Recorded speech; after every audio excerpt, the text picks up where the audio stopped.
भाभी जरा मेरा टिफिन दे दो, कॉलेज के लिए लेट हो रही हूँ। ये ले बेटी तेरा टिफिन। तभी रमन भी वहां आ जाता है। माँ, तुम अकेले ही सारा काम क्यों कर रही हो? प्रतिज्ञा कहाँ है? तुम्हें उसकी फिटनेस का तो पता है ना, बैकयार्ड में एक्सरसाइज कर रही है। फिटनेस और एक्सरसाइज वगैरह ठीक है, लेकिन उसे घर के काम में तुम्हारी मदद भी तो करनी चाहिए। अरे ठीक है, सीख जाएगी। जब तक मैं हूं तुम्हें किस बात की फिक्र? हाँ। इसके बाद रमन और उसकी बहन दोनों घर से निकल जाते हैं और सास घर के कामों में व्यस्त हो जाती है। वहीं दूसरी तरफ प्रतिज्ञा अपनी एक्सरसाइज पूरी करके थकी हुई गार्डन में ही बैठ जाती है। आज तो पूरे 2.5 घंटे एक्सरसाइज कर ली। Now I am tired. थोड़ी देर आराम करके फिर शाम को योगा करूंगी। प्रतिज्ञा अपने कमरे में जाकर सो जाती है। सुबह से शाम हो जाती है। रमन और रेखा भी घर वापस आ जाते हैं, पर प्रतिज्ञा अभी तक कमरे से बाहर नहीं निकलती, जिस पर एक बार फिर अपनी माँ को अकेले काम करते हुए देखकर रमन उनसे कहता है, माँ, तुम हर समय अकेले काम में लगी रहती हो। आखिर प्रतिज्ञा पूरा दिन करती क्या है? बेटा, वो थक कर आराम कर रही है, आ जाएगी। तुम हाथ मुंह धोकर डिनर करने आ जाओ। रमन बिना कुछ बोले वहां से चला जाता है। थोड़ी देर बाद वो सब डिनर करने बैठते हैं। तभी प्रतिज्ञा भी वहां आ जाती है और डिनर में बने खाने को देखकर बोलती है, मम्मी ये क्या, सब कुछ तला भुना बनाया है। ऐसा खाना आप सब और मेरी हेल्थ के लिए कितना खराब है। प्रतिज्ञा, तुम खुद कभी माँ की मदद करती नहीं और ऊपर से खाने में नुक्स निकाल रही हो। अरे बहू, हम सबकी हेल्थ के बारे में ही तो सोच रही है। बहू, मुझे ना वो डाइट वाला और बिना घी तेल का खाना बनाना आता नहीं। कुछ नहीं होता मम्मी, वो भाभी बना लेगी। आखिर इतनी फिटनेस फ्रीक है, डाइट फूड बनाना भी जरूर आता होगा। वो सब डिनर करके सोने चले जाते हैं। अगली सुबह फिर हमेशा की तरह प्रतिज्ञा अपनी एक्सरसाइज और योगा करने लगती है और उसकी सास घर का सारा काम, जिसे करते हुए अचानक उनकी तबीयत खराब हो जाती है और सीने में दर्द शुरू हो जाता है। मर गई बहू। रमन, अरे कोई तो सुनो। और इसी बीच वे बेहोश हो जाती हैं। सास की आवाज सुनकर प्रतिज्ञा और उसका पति भागते हुए रसोई में आते हैं, जिसके बाद उन्हें लेकर अस्पताल जाते हैं। डॉक्टर प्रतिभा की सास का चेकअप करके कहते हैं, अरे इनका कोलेस्ट्रॉल लेवल तो बहुत हाई है और दिल भी कमजोर होता जा रहा है। इनका लाइफस्टाइल और खाने पीने की आदत बदलनी होगी। सिर्फ light and non oily food ही खाना है और कुछ समय तक पूरा रेस्ट, साथ में कुछ एक्सरसाइज या योगा करे तो अच्छा रहेगा। पूरी जांच के बाद डॉक्टर उन्हें घर भेज देते हैं। अब घर का सारा काम प्रतिज्ञा को करना पड़ता है, जिससे वो अपनी सास के साथ पूरे घर को डाइट फूड खिलाना शुरू कर देती है। प्रतिज्ञा, ये क्या बेस्वाद और फीका खाना है, मैं ये सब नहीं खाने वाला। हाँ भाभी, बीमार तो मम्मी है, फिर हम ऐसा खाना क्यों खाएं? प्रतिज्ञा किसी की बात पर कोई ध्यान दिए बिना सास को बढ़िया एक्सरसाइज कराने के साथ कुछ ना कुछ गड़बड़ करते हुए घर का काम करती रहती है। एक शाम रमन प्रतिज्ञा से चाय मांगता है। ये लीजिए, पर मैंने इसमें चीनी थोड़ी कम डाली है। रमन चाय पीता है और तुरंत ही उसे दोबारा कप में पलट देता है। अर्र, कौन सा जहर है? अरे जहां खाने में नमक डालना होता है वहां डालती नहीं और इसमें नमक ही नमक भर दिया। उई माँ, सॉरी, मैं दूसरी चाय बना देती हूँ। अरे रहने दो, तुमसे फिटनेस का ध्यान रखने के अलावा और कुछ नहीं हो सकता। इसके बाद प्रतिज्ञा कपड़े धोने जाती है, जिसमें वो रंगीन और सफेद सब कपड़े एक जगह मिक्स कर देती है, जिससे एक कपड़े का रंग दूसरे पर चढ़ जाता है और उसी वजह से रेखा की नई ड्रेस खराब हो जाती है। भाभी, ये आपने क्या किया? मेरी नई ड्रेस थी, सारी खराब कर दी। सॉरी रेखा, मुझे पता नहीं था और मैंने सारे कपड़े एक साथ ही वॉशिंग मशीन में डाल दिए। जहां एक तरफ प्रतिज्ञा घर के हर काम में रोज कोई ना कोई ब्लंडर करती, वहीं सास को एक्सरसाइज कराने और हेल्दी फूड खिलाने में कोई कमी नहीं छोड़ती। जिस वजह से जल्द ही उसकी सांस पहले से भी अच्छी हो जाती है। हेल्दी फूड तो ठीक है, पर बहू आज हम खीर बनाएंगे। मम्मी, मुझसे खाना तो ठीक तरह बनता नहीं, खीर कैसे बनाऊंगी? और अगर अच्छी नहीं बनी तो रमन गुस्सा हो जाएंगे। अरे कोई गुस्सा नहीं होगा, और देखना खीर भी बहुत स्वादिष्ट बनेगी। प्रतिज्ञा की सास उसके साथ रसोई में जाकर उसकी मदद करते हुए खीर बनाना सिखाती है, जिसे खाकर रमन तारीफ करते हुए कहता है, वाह क्या टेस्टी खीर बनी है, मजा आ गया आज तो। आज ये खीर प्रतिज्ञा ने बनाई है। क्या बात, आखिर तुम खाना बनाना सीख ही गई? पूरा तो नहीं सीखा, पर सीख रही हूँ। और इसमें मैं अपनी बहू की बिल्कुल वैसे ही मदद करूंगी जैसे इसने एक्सरसाइज करने में मेरी मदद की। अब प्रतिज्ञा घर के काम में सास की मदद करने लगती है और उसकी सास एक्सरसाइज में प्रतिज्ञा को कंपनी देने लगती है, जिस पर दोनों सास बहू की जोड़ी को देखकर रेखा और रमन भी इंस्पायर हो जाते हैं। आज के बाद हम भी आपके साथ एक्सरसाइज करेंगे। अब पूरा परिवार एक साथ एक्सरसाइज करके डाइट फूड खाने लगता है। बंजारन बहू। कमला एक बहुत स्वार्थी महिला है। उसने पैसों के लिए एक ऐसे इंसान से शादी की जो पहले से शादीशुदा और एक बच्चे का पिता भी था। कमला के पति को मरे हुए एक अरसा बीत गया है। अब वो अपने सौतेले बेटे वैभव के साथ रहती है।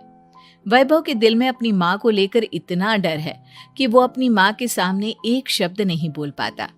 उसकी माँ जो कहती है उसको सर झुकाकर वही मानना पड़ता है। वैभव, तुमने अभी तक घर का काम क्यों नहीं किया? तुमसे कितनी बार कहा है कि सूरज निकलने से पहले तुम घर की साफ सफाई पूरी कर दिया करो। वैभव कुछ नहीं बोलता, चुपचाप सर झुकाए अपनी माँ की बात सुनता रहता है। तभी पास में खड़ा नौकर सुखराम कहता है, मालकिन, वैभव बाबा को रात से तेज बुखार है, इसलिए वो सुबह जल्दी उठ नहीं पाए। उनके बदले मैं घर की साफ सफाई कर देता हूँ। इसे कोई बुखार नहीं है, मैं इसे अच्छी तरह से जानती हूँ। ये सब काम न करने के बहाने हैं। सुखराम काका, बोल दो इसे, सारे घर का काम यही करेगा, और इससे समय पर अपना काम पूरा नहीं किया तो इससे आज का खाना भी नहीं मिलेगा। मगर मालकिन, वैभव बाबा की सच में ही तबीयत खराब है, आप एक बार देख तो लीजिए। कमला बिना कुछ बोले वहां से चली गई और बेचारा वैभव तेज बुखार में भी काम करता रहा। कमला वैभव की शादी एक ऐसी लड़की से कराना चाहती थी जो अनपढ़ हो और कमला से इसी तरह डरे जिस तरह वैभव डरता है, ताकि वैभव की सारी जायदाद और धन दौलत उसकी मुट्ठी में रहे। लेकिन आज के जमाने में ऐसी लड़की मिलना मुश्किल है। कमला कार में यही सब कुछ सोचती जा रही थी कि तभी रास्ते में, अरे ड्राइवर, तुमने कार क्यों रोक दी?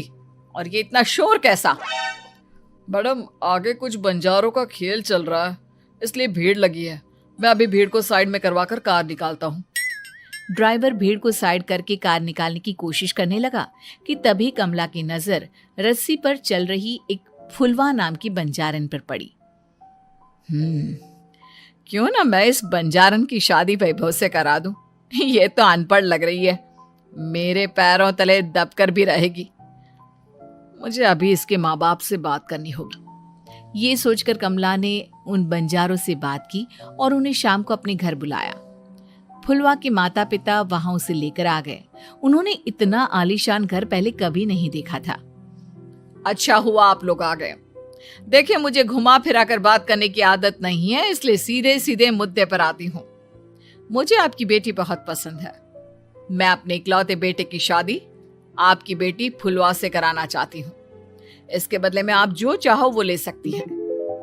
तभी फुलवा की माँ कहती है, ये क्या कह रही है मैम साहब? कहीं आप हमारी गरीबी का मजाक तो नहीं उड़ा रही ना?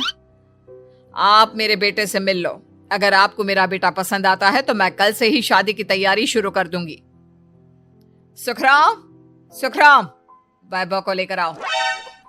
फुलवा अपनी माँ के कान में फुसफुसाती है, माँ, कहीं इस मेम साहब का छोरा पागल तो ना है? फुलवा अपनी माँ से बात कर रही होती है कि वैभव वहां आता है। फुलवा उसे देखती ही रह जाती है और उसके माता पिता उसकी शादी तय कर देते हैं। शादी वाले दिन किसी को फुलवा और वैभव की बेमेल विवाह की बात समझ में नहीं आती। फिर भी एक औरत कमला से पूछ ही लेती है। कमला जी, आपने अपने इकलौते बेटे की शादी देहाती गवार से क्यों करा दी? ये बंजारन आपके घर की बहू बनने लायक तो नहीं है। कम से कम अपने स्टेटस का ही ख्याल कर लिया होता। बहू तो अपने टक्कर की लाती, आपने तो बंजारन को ही बहू बना लिया। अब कमला को समझ में नहीं आ रहा था कि इस बात का क्या जवाब दे।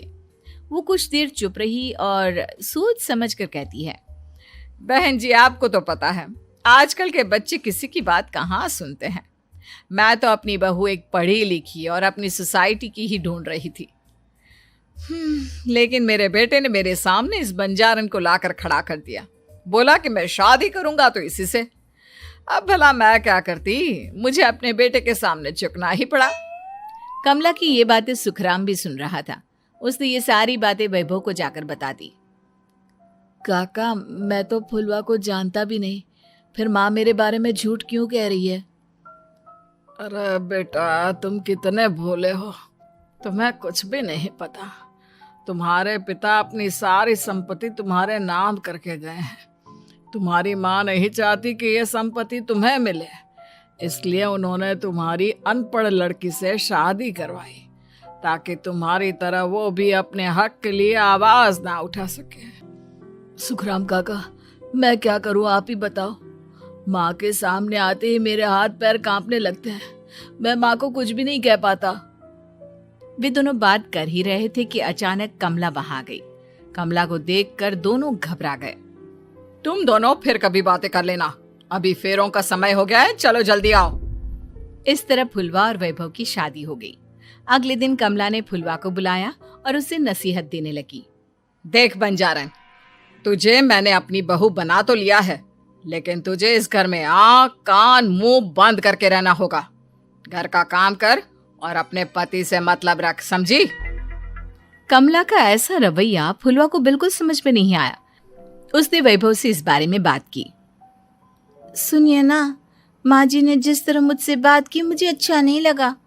शादी से पहले तो वो मुझसे बहुत अच्छे से बात कर रही थी, लेकिन शादी के बाद उन्हें क्या हो गया? तुम ज्यादा मत सोचो, जैसा माँ कहती है वैसा ही करो। ये कहकर वैभव वहां से चला गया।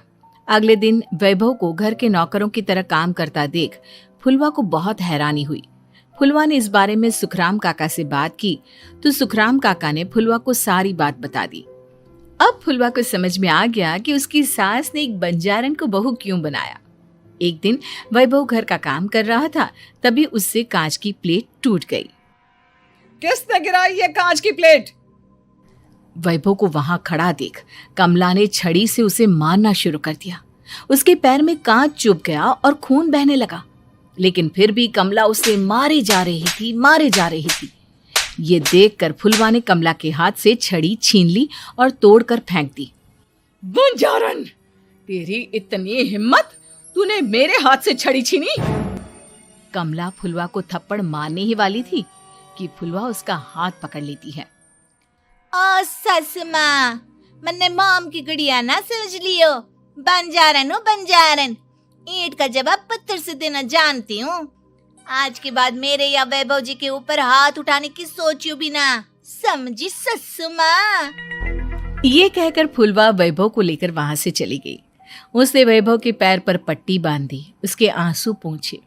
वैभव ने पहली बार किसी के दिल में अपने लिए इतना प्यार महसूस किया। अब फुलवा वैभव का हर काम में हाथ बटाती, उसका बहुत ख्याल रखती। इस तरह दोनों बहुत ज्यादा नजदीक आ गए। वहीं दूसरी ओर कमला सारी जायदाद अपने नाम करने की साजिश करने लगी।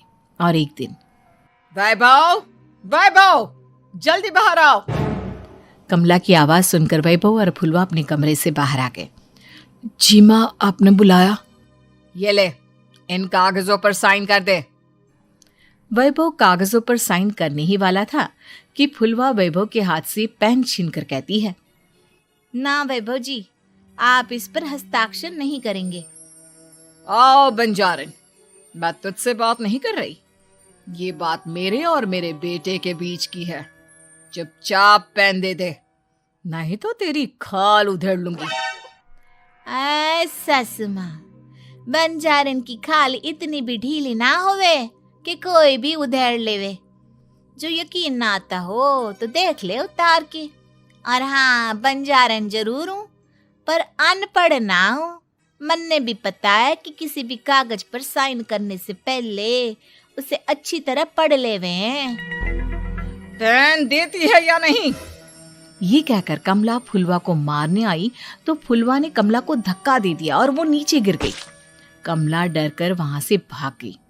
अब फुलवा ने वो कागज उठाए और वैभव के साथ सीधा वकील के पास चली गई। वकील ने वो कागज देखे और फुलवा को बताया, वैभव के पिता की सारी जायदाद और संपत्ति वैभव के नाम है, लेकिन वैभव की सौतेली माँ इस संपत्ति को अपने नाम कराना चाहती है, इसलिए इन कागजों पर वो साइन करा रही थी। तो अब हमें क्या करना चाहिए वकील साहब?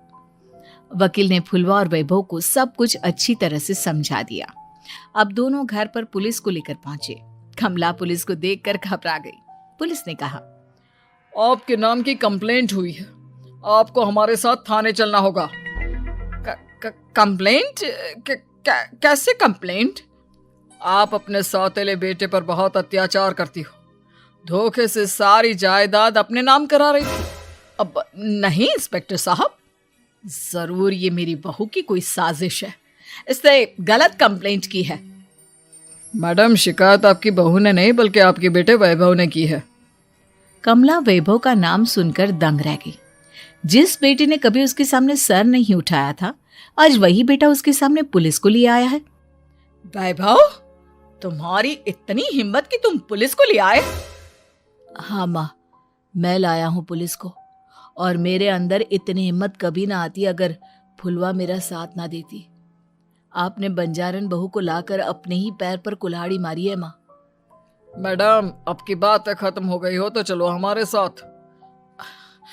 वैभव, मुझे माफ कर दो, मुझे थाने मत भेजो। आज के बाद मैं तुम्हें कभी नहीं मारूंगी, तुम्हें कभी परेशान नहीं करूंगी, मुझे माफ कर दो। वैभव अपनी कंप्लेंट वापस ले लेता है और पुलिस वहां से चली जाती है। वैभव अपनी सौतेली माँ से कहता है, मैंने पुलिस को वापस तो भेज दिया है, लेकिन मैं आपको माफ नहीं कर सकता। आपने बचपन से आज तक कभी मेरे सर पर हाथ नहीं रखा, हमेशा मुझे मारती रही, नौकरों की तरह बर्ताव करती रही। आप इस घर में नहीं रह सकती, चली जाइए यहां से।